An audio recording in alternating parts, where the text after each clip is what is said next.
Hello and welcome to Morningstar. In the US, the labor market remains robust and the economy is moving accordingly. In such context, the Federal Reserve would have no reason to deviate from its hawkish stance. In the meantime, US Treasury 10-year yields have surged to above 4%, the highest level since 2008. Here with me to talk about it is Mark Nash, he's head of fixed income alternatives at Jupiter AM. So Mark, what do you expect from the Fed in the short and medium term? And do you see a recession coming soon in the US?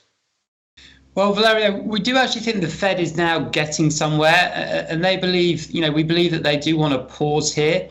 And actually see the extent of the tightening they've already done on the economy. And there's a couple of reasons why I think the Fed is getting a little bit more confident that they've managed to sort of get growth down enough in order to get inflation under control. And the first thing is you are seeing weakness in the data. You are seeing the purchasing managers' indices in both services and manufacturing start to soften quite notably.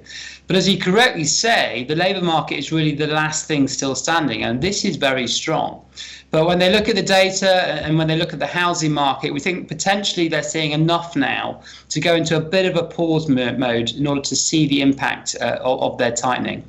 We don't see a recession in the US. We just see low levels of trend growth for a while, and that will be maintained with US yields remaining reasonably high. So although we're not really negative on the bond market anymore, we do have a slight long position. We can't see a substantial rally anytime soon.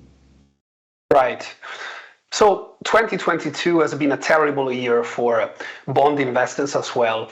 Now the risk of stagflation, of course, complicates the task of governments and central banks, and it's likely that the increasing risk of policy mistakes will keep volatility in the bond market very high. However, this situation could possibly open up new investment opportunities. What do you think about it? And if this is true, where do you see the opportunities today? Oh, absolutely. The market conditions is very different to what we've had before. For the last 20 years, you've been able to buy anything, go long corporate bonds, equities, government bonds, and that's paid off. That has done well. But now, given the high levels of inflation, and we think they will come down, but they'll still remain reasonably troublesome for central banks, investors need to do things differently. They need to take a much more active approach. They need to be able to control all the different parts of risk within their portfolios a lot more accurately. So they need an extensive universe they can invest in. They need a full derivative overlay so they can create that portfolio construct that can work in an environment where interest rates and foreign exchange are a lot more volatile. But one more thing on this, I do think now all investors need to implement a much more macro approach in their risk taking. You simply can't get away from it anymore. No longer are interest rates and foreign exchange remaining dormant. They are highly volatile, moving in line with the fundamentals, and that needs to be incorporated in everyone's investment decisions. So for us, we do think now more absolute return, alpha-focused strategies with a heavy macro element are the right way to go. Now the US dollar is the strongest he has been in the last 2 decades.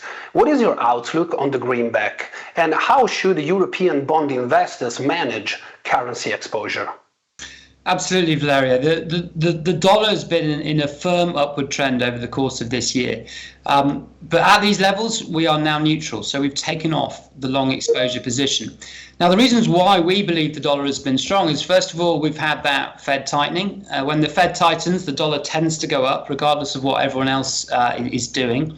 But also expensive energy prices in Europe. This has damaged trade balances, and so this has knocked down currencies across the European continent. And so for us, we see these things now changing. We do see the Fed potentially wanting to pause here.